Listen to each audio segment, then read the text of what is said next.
This is the Better Ottawa Municipal Panel. Today is Friday, November the 28th. My name is Neil Saravanamutu. I am joined by Joanne Chianello and John Willing. Hello to you both. Hello, hello. Hello, Joanne. Hello, So Neil. I understand this is not your first panel of the day. But it is our best panel of the day, Neil. That's right. Yeah, we were on CBC Morning today at 6:45.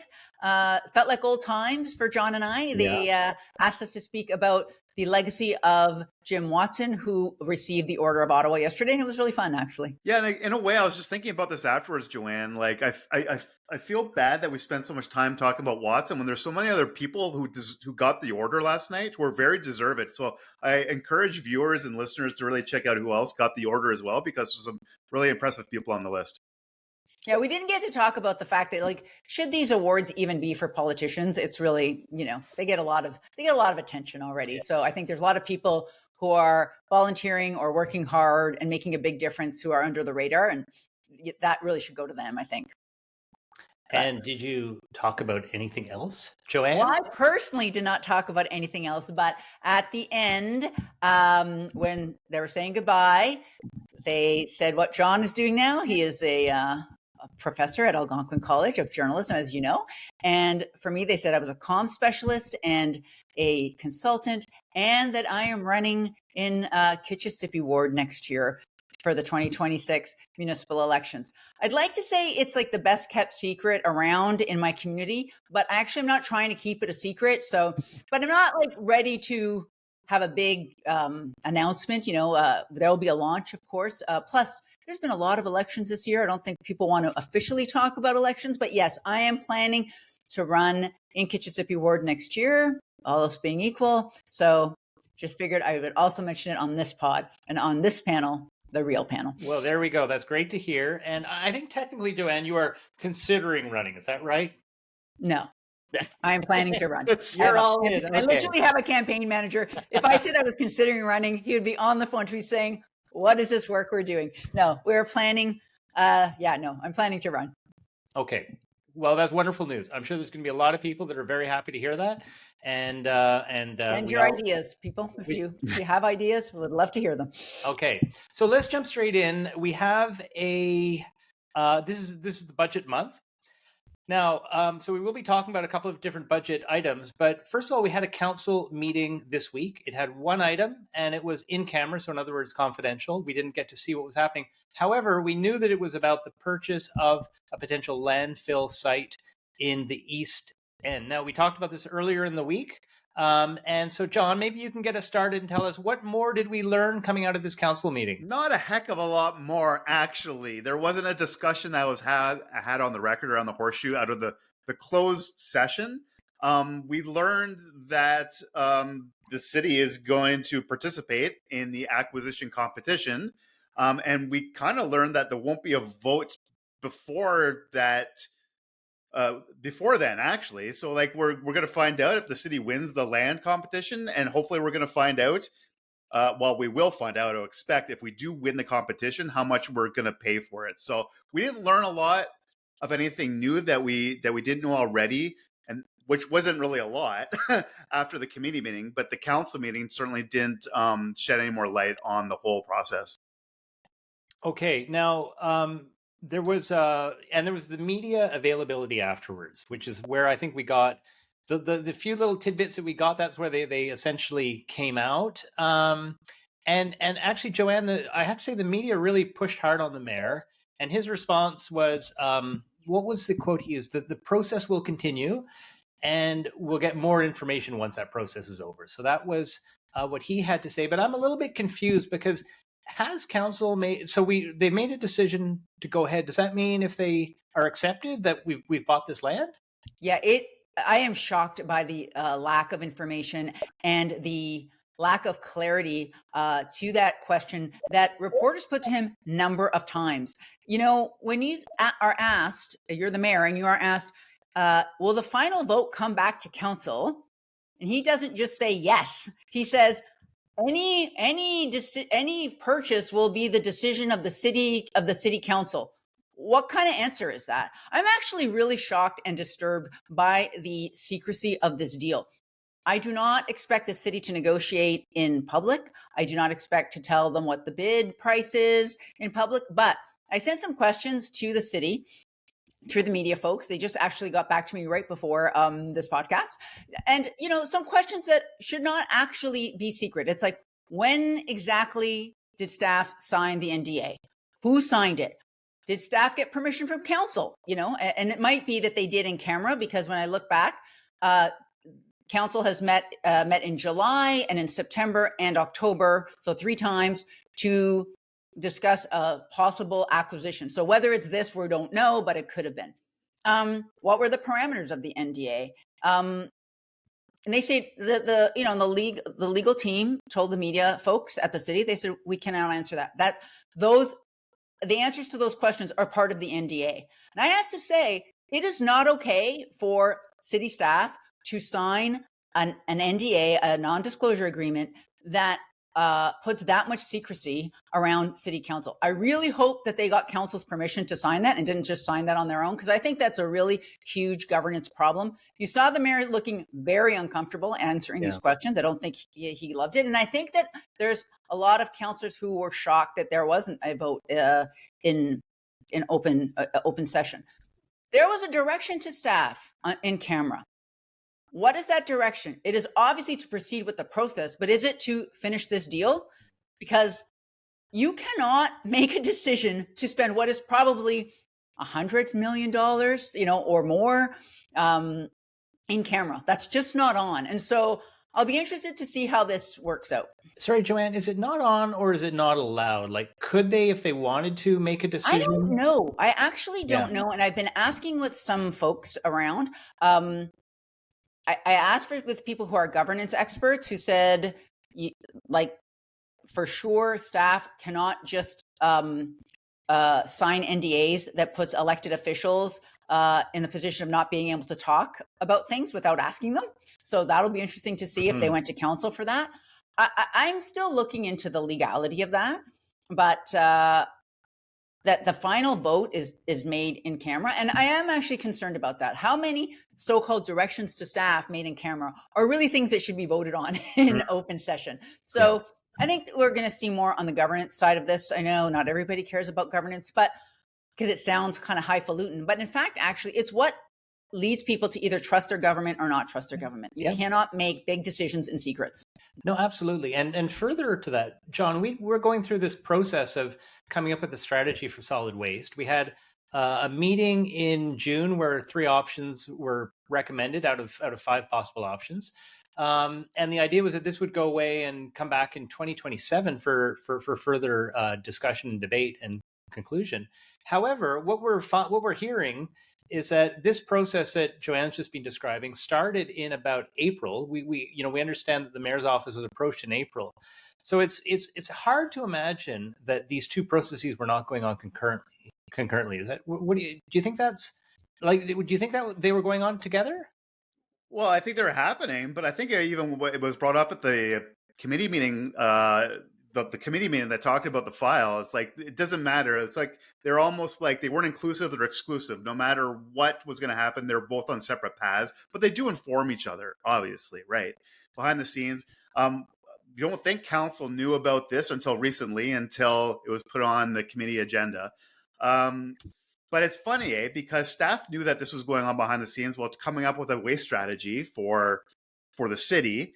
And so here was like actually a solution to some of the waste problems that we were predicting over the next 10 to 20 years.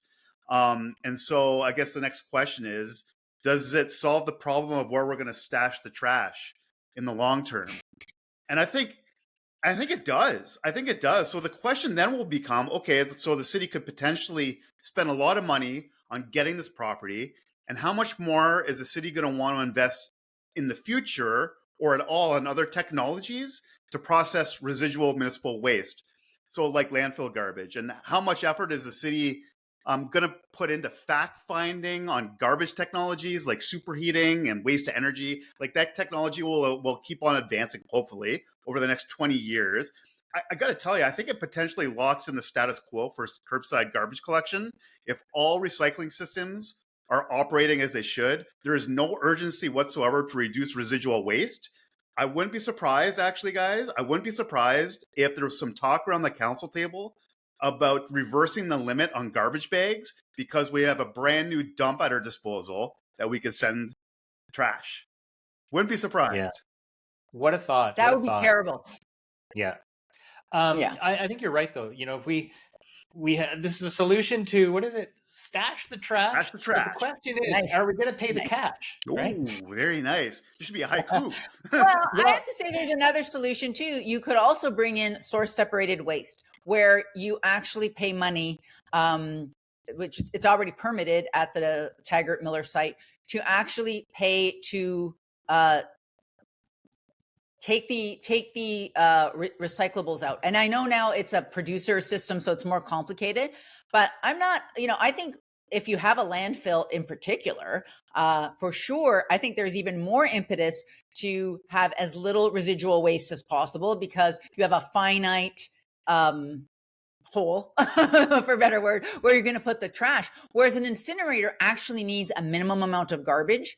And actually there's way less impetus to keep stuff out of the waste stream when you have an incinerator. But we're going to, actually, the fact we're still talking about an incinerator, that's the other alarming thing we heard at the meeting. It's like, well, even if we buy this, it doesn't mean we're going to stop talking about an incinerator. I'm like, what?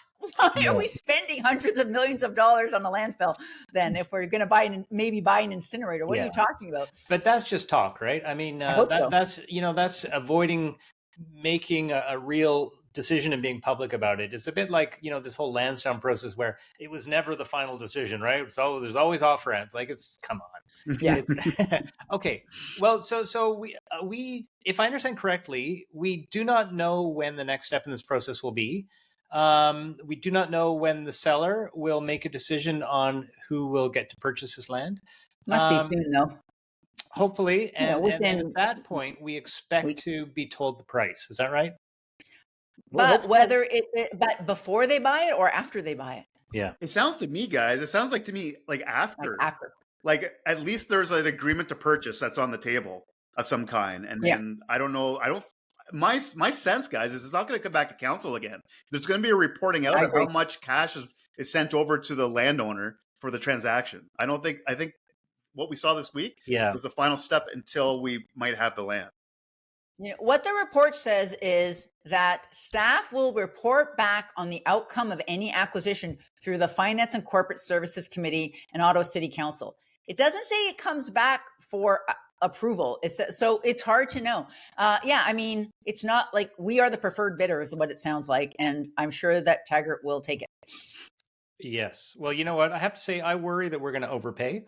But we will find out. I mean, remember that this is a piece of land and it's been permitted, but I don't see any reason why the city can't go through the permitting process itself. I know it takes a couple of extra years, but given the quote unquote crisis of landfill capacity in the province of Ontario, you have to think that the province would fast track any new solutions coming forward. So in any case, we will see what comes forward. And I think you're both right. I do worry that this is not coming to council for a decision. This is coming back to council to say, here's what you just bought.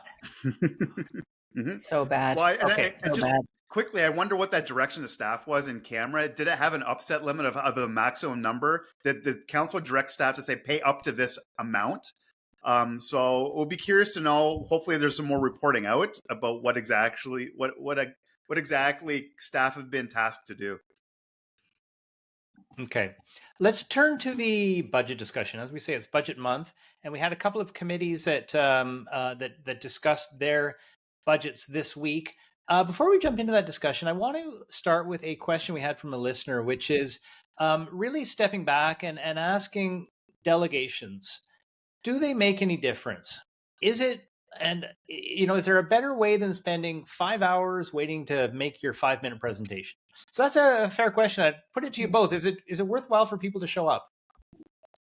Well, I would not want to discourage people from coming and getting involved.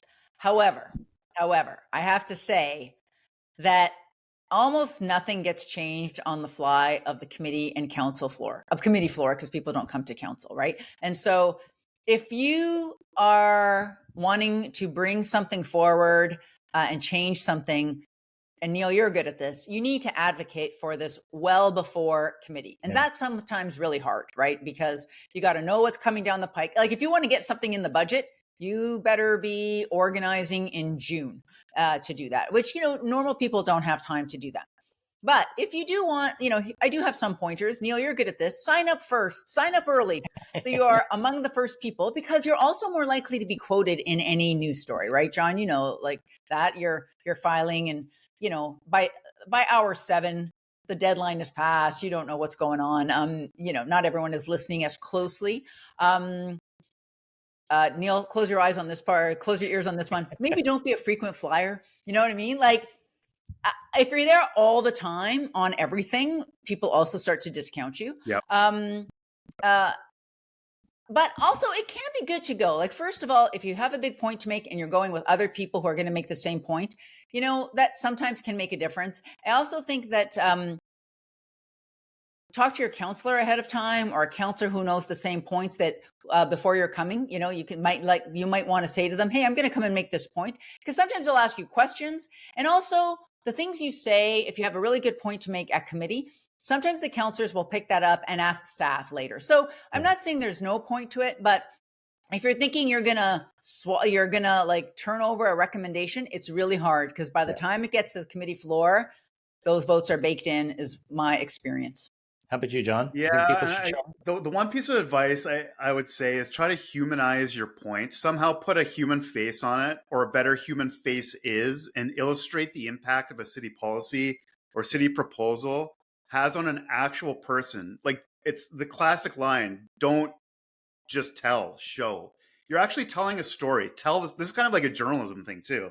But you're telling a story about the impact of a proposal or a policy on people. What's at the center of a story? It's a person or people. So if you can humanize what you're trying to get through to the council members, I think you might be able to not hit everyone, but maybe have people at least ask you some more questions or raise some eyebrows. I'm not saying you're going to change, like to Joanne's point, you're already too late probably to make some wholesale changes in the budget. But if you add a little bit of heart to it, a little bit of human element to it, not only might you get some more interest around the table, but to Joanne's point again, you might get a media pickup, because what are journalists looking for? The human element in every single story. So if you get early on the list and you have the human element, and if you have a face on your story, you have a better chance to turn some more heads around the council horseshoe, but maybe in the community too. Yeah. So you know what? It's correct to say that there's very little possibility that anything's going to change of significance in the budget at this point. So if someone coming to delegate, they're unlikely to move the needle on that, and that's probably true of just about every committee throughout the year. The other element about showing up early or being high on the list is that counselors are more likely to engage with you, right? And to ask questions, and to actually have a real discussion about it. So I have to say, I really hope that people don't take this the wrong way. I hope people will continue to delegate. Part of it is, people have views. They want to get that off. They want to express that. They want to say that to their counselors, the table of counselors, even if they know that it's unlikely to change any minds. But I think there's another really important element, which is that people like us, commentators and people that are trying to make sense of what's happening at the city, we get a lot of value from those delegates. In fact, the delegates and the questions to staff are probably the most important parts of those meetings, or certainly they're the parts where you can hear things that you just haven't seen before, that you will not find in the staff report. And I really, it's delegates that will expose new ways of thinking about issues that no one else will. So that's a really important role, and just part of good civic governance, I think. Okay, that is overview of the budget, but let's turn into the transit budget. So that happened at the beginning of the week. Joanne, if I have the numbers correctly, our transit budget is going to be about $939 million this year. So that's an awful lot. And it's important to note, of that 939, only about 200 of it comes from fares. So, over 700 million is being financed through other means. And I guess my question is, I know that transit is expensive.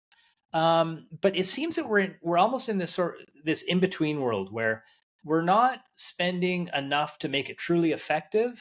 But at the same time, you ask people to put more in, they're going, no, it's so crappy. I'm not going to put another penny in. So is that how you would describe the situation we're in, or is there any outcome to this? That's not a great way to think about it, but possibly accurate, right? Yeah, I think we need to put an enormous amount more in to make it better. But I think we are in such a holding pattern on two things. We're on a holding pattern for the LRT2 extensions to come because we're hoping that it is going to make it a lot better. And I think it will actually improve it. There will be people, for example, from Orleans, from the West End, who will be able to get downtown a lot better. I don't know that it's going to improve the inter-community transit much, although it might, right? Because you might have more buses available to that. The other thing that the city's they're waiting for the LRT upload shoe to drop. I mean, it's going to put in maybe like $85 million more into the operations, which isn't a lot of money. If LRT, the debt and other costs are uploaded to the province. This is something that was mentioned in the budget. I mean, there's no actual line item in the provincial budget, I should say. So it was made. The LRT uploading was a very off the cuff promise made by the province, by the PC government in this year's provincial election. I cannot believe that was just this year. It seems like a very long time ago. But they also had a line about doing it in the budget. So it seems like the Treasurer Cyril Rogers said it seemed more real to him once he saw it in the budget documents, but there's no actual money attached to it. So I think they're waiting to see what happens there with those. Wait for the LRT to open, wait for the LRT extensions to be open, pardon me, and also if the upload is going to happen. But in the meantime, I don't think they're going to put in $250 million more into the budget or into the transit. Well, John, can I get you to pick up on that point about revenues and the fact that we've got what I guess I'll call them phantom revenues, right? It's this idea that we're going to get extra money from the provincial government or even the federal government, that we managed to stick it in. Just like every year we put in a certain amount that we estimate for fares, and we never achieve that level. So how is it that we do this every year? I feel it's like Charlie Brown and Lucy's pulling away the football, right? Well, it's like it reminds me of Jim Watson always used to say at council, it's like Groundhog Day. You know that movie with Bill Murray that things just keep happening over and over again. He once said if Bill Murray was a Canadian actor and we were up at press row, I'm like, no. Anyway, it has become an annual tradition, though, Neil, to say in the transit budget, well, we're going to hope the upper levels of government will come through with some money at the end of the year. And this really picked up during the pandemic, right? When we saw the ridership plummet, obviously revenue was a huge problem. And the governments were backstopping in various ways, helping out municipal governments. But now it's become part of the tradition of making our transit budget. And who knows, like Joanne said, with the upload of the LRT, we have no meat on those bones. So again, we're hoping for the best. But I think for the city, it's easier to put forward a budget now that doesn't take a hatchet to operations and buy time to pull the rabbit out of the hat at some point in the calendar year. And I think that's been kind of the trend going into making the transit budget every year. Okay. I think there's actually $47 million in the budget that we think is coming from the LRT upload in 2026. Who knows if it's coming? Yeah. But I think there might be room in the tax stabilization fund to pay for that if it doesn't come through. So it's just it's a shell game, really. Okay. So Joanne, there were a number of motions put forward. So in other words, councillors said, here's an idea how we could adjust, improve, maybe add a few extra services. So can you tell us about some of the motions that came forward and what stuck out for you? What do you think might have some traction at council when this is finally discussed? Yeah. So what happened? What I thought was really interesting was this entire idea that teens about under 18, about 11 to 18, I think, literally have to pay an adult fare. This happened last year. People were there's a big backlash from the public, said that is ridiculous. Almost no other city has that. I think a lot of councillors didn't like it either. And so there's ways to try to make it free. One of the problems I'm understanding now, as I listen to the debate, is you don't want to make it free all the time because during the day, say you need it to go to school, that should be the school board's responsibility to pay for that, whether it's by school bus or by giving students a transit pass. And so I think for a long time, the city said, we have been, the municipal taxpayers have been subsidizing the school boards, and they should be paying for that. And I do actually see that. That is a good argument, but too many kids, I think, are falling through the cracks. And so the solution to that this year is a little convoluted, I have to say. So it's the idea is looking for fares. If you're 18 and under, you can ride OC Transpo free on weekends and holidays, and they're exploring it for after 5 p.m. As well. So that's on the youth fare side. There's also an idea to this whole idea that people who are coming from far away, like Barrhaven, but even people from River Ward, they are not getting to their destination within the 90-minute transfer time. Yeah. So say you have to take the bus and the LRT, and then you have to switch to another bus that you need a transfer for. They're not getting there on one fare. Riley Brockington of River Ward was saying he was meeting young people who said, I had to pay twice. I'm paying $8. He's like, do not pay $8. And so now they're looking to extend it to 105 minutes. I would like to say that the TTC has a 2-hour transfer limit in Toronto. Yeah. So that is one thing they're looking at. And as well, para riders 65 and over and older are going to maybe get 4 rides free per month. Now, all of this will cost about more or less $750,000. Now, they cannot find that in the transit budget because where are they going to get the money from? So they really need it for they need a higher what they need is a higher transit levy, and they are not allowed to vote on that and transit for that because there's these weird rules that if you want to spend more money, you got to find money somewhere in the same budget, which is ridiculous. I know people think that is some sort of discipline, so that we don't spend too much money, but also it gives zero latitude to actually improve things. So that is the argument that's going to go to council. We heard yesterday from Pat Scrimger that if they spend this extra $750 million, they will get another 600,000 rides in a year. I'm like, that is a very good deal if you ask me. It's like $1.10 that we're spending to get that many more riders. And so I think there's going to be a lot of appetite for that at the council table. So when's the budget? December 10th?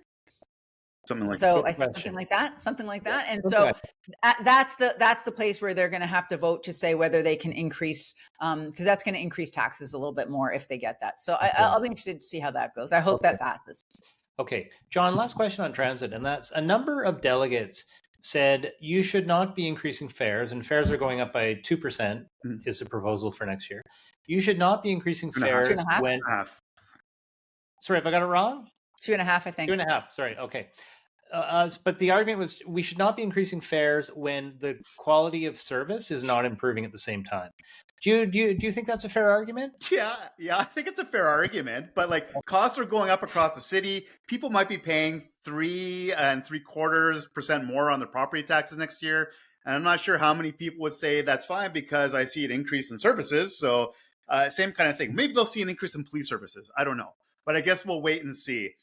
And it's interesting because it's hard to argue that property taxpayers aren't doing their part because the transit levy is going up 8%, maybe more, and the fare increase is 2.5%.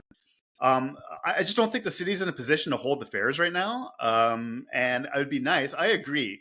We saw some information at the commission that talked about the reliability is an issue right now. There's a lack of drivers, lack of available buses. There's construction gumming up the roads, so buses can't get through and make their schedules. So operationally, there's a lot of issues to respond to here. I know there's hope that things will improve in 25 with more buses coming on and eventually stage 2, with the East End coming on and then eventually the West. Hopefully that will be a resolution. But yeah, to your question, Neil, I'd be upset too. If you're someone who relies on paying on transit and you're paying more, but you're not seeing it improve for you on a daily basis, I'd be upset as well. So we'll see if those motions are passed at council with regards to the young people and the times. I don't know if it's going to get confusing about like when the free periods will be if all these things come in, but maybe that's for the communications department to work out after council. Okay, let's turn to the Public Works and Infrastructure Committee, which met on Thursday. And just in case anyone doesn't remember, Public Works and Infrastructure, that's a fancy way of saying roads and sewers. It used to be called Transportation Committee. Yeah, that's right. And now there was discussion about the budget, but the really big topic was about the impact of Bill 60. And I'm not sure if that's law yet. This is the provincial bill that will prevent the use of any traffic lanes for bike infrastructure. So no conversion of a traffic lane into a bike lane. And so staff pointed out the some of the projects that will be affected by this. And there was universal condemnation by the committee. So that was good to see. But I guess my question for both of you is, do you think the city is doing enough to push back here? Yeah, I mean, it's always interesting comparison between Olivia Chow, the mayor of Toronto. She was like quick off the mark to say we cannot have this. And you know, the mayor, our mayor, is a little bit more circumspect. I think he has said he does not really support this. And we should note that council actually sent in a unanimously voted to send a letter to say to push back on Bill 60, because Bill 60 also includes a bunch of it's an omnibus bill. It's a crazy bill. It includes a bunch of stuff on landlord tenant stuff, and it makes it easier to evict tenants, but it also prevents us from building bike lanes. Naturally, this is in the same law. So I think it would be nice to hear him push back. This is our mayor, Mark Sutcliffe, push back a little bit more forcefully. But again, speaking to those other issues we were talking about, the uploading of the 174 in Ottawa, the uploading of the LRT, the province has so much power over the city. Like basically, we get a lot of money from them. And what do you balance? You're thinking, are you on the verge of getting an LRT upload? And so you don't want to rock the boat too much with this? I don't know. Like, I personally would like to see a little bit more feistiness, but I can see why you might want to be circumspect too. So yeah, I guess that's also a Weasley answer. I'm already a politician. Well, what do you what do you think, John? A sternly worded letter, is that enough? Well, if I remember serves correct, they didn't want to participate in the last sternly word letter regarding the speed cameras, right? So I mean, we talked about this recently on the pod, and to Joanne's point, yeah, we're kind of in a weird spot in Ottawa where we're hoping Queen's Park will take our LRT and give us more money for the things we need. And we're always like the almost like the second fiddle or third in Ontario, I don't know, compared to the GTA. So it's a tough spot for the mayor and council. They don't want to rock the boat too much with Queen's Park. And maybe that's why you're not seeing a strong arm approach by our city council. I actually think at some point, either our city or cities in Ontario actually need to take the government to court over this, because I do think that we always talk about how municipalities are the creatures of the provinces, and therefore the provinces can do whatever they like. The truth of the matter is that in constitutional law, it evolves over time, and it evolves through people testing the boundaries. And you could make a good case that the municipal governments are just not being given the ability to govern their cities the way that they need to. There's just too much interference by the provincial government, and I think it's something worth testing in the courts. So it's interesting because during the committee discussion, so one councillor asked the question of it was the Bike Ottawa advocacy group, whether they were part of any legal action against the province, because that had been done previously, the last time bike lanes came up.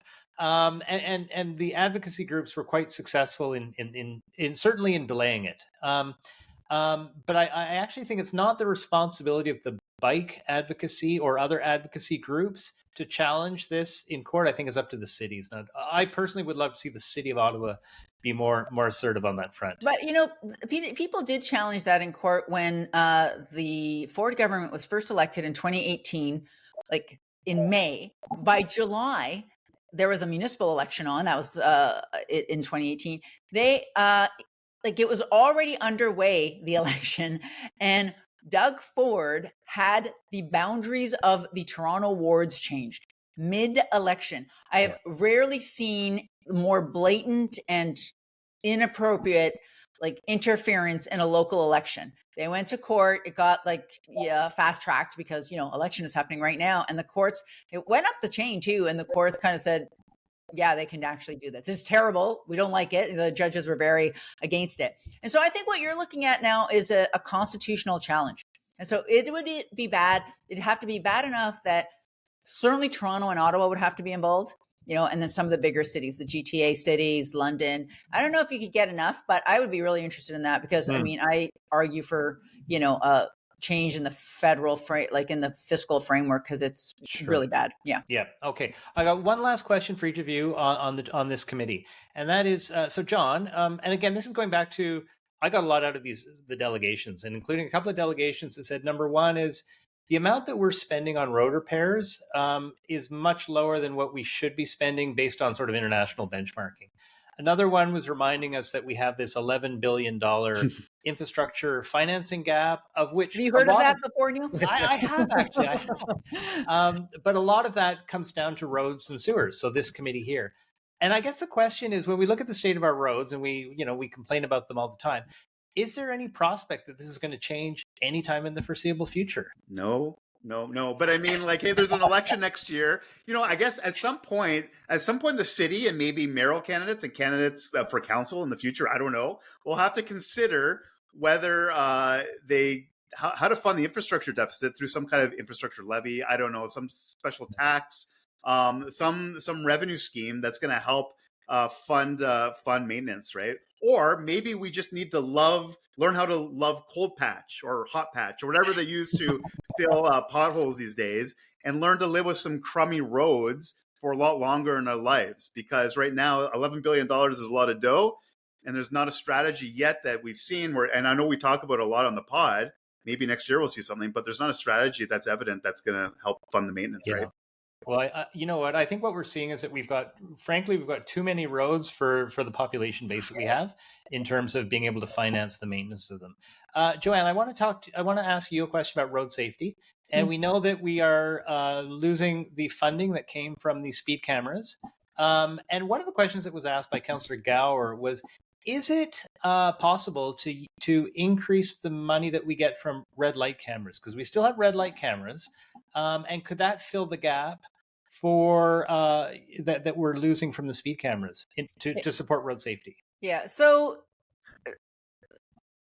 since 2020, I believe that some of that camera goes into road safety. And for now, the road safety action plan is funded for a bit because we have a lot of money in reserves from the speed cameras. So we have like $10 million in there, but in the future, it's going to run down. Basically, the answer is the red light camera money, a lot of it goes into general revenues. Sure, we can take it from there and put it to road safety, but it's going to cause a gap anywhere. There's, you can move this around. I guess you could have like bajillions of red light cameras, but I mean, if we start to abuse that, what's going to happen from Queen's Park. Mm-hmm. There's only so many you can have, and you can't. It's also not really fair to just triple the fines for the red light cameras because we need the funding. But to Cyril Rogers' point, I mean, I feel for him because he says there's only so many sources of revenues, and we lost a huge, really good source of revenue from speed cameras, which also did a lot of social good, that went all towards the road safety action plan, right? That went to road safety. So the answer is no, not much. You could do it a little bit, but you're just basically, moving the chess pieces around on the same board, and you're not getting any extra. So not good. Okay. Well, that's it for this week. We will be back in a week's time. There's plenty more committees that will be coming our way. So until next week, I'd like to thank both Joanne and John. I'd like to thank all our listeners for being with us today. If you have any questions or comments, please send them our way, and we will look forward to seeing you back in a week's time. Until then, this has been the Better Ottawa Municipal Panel.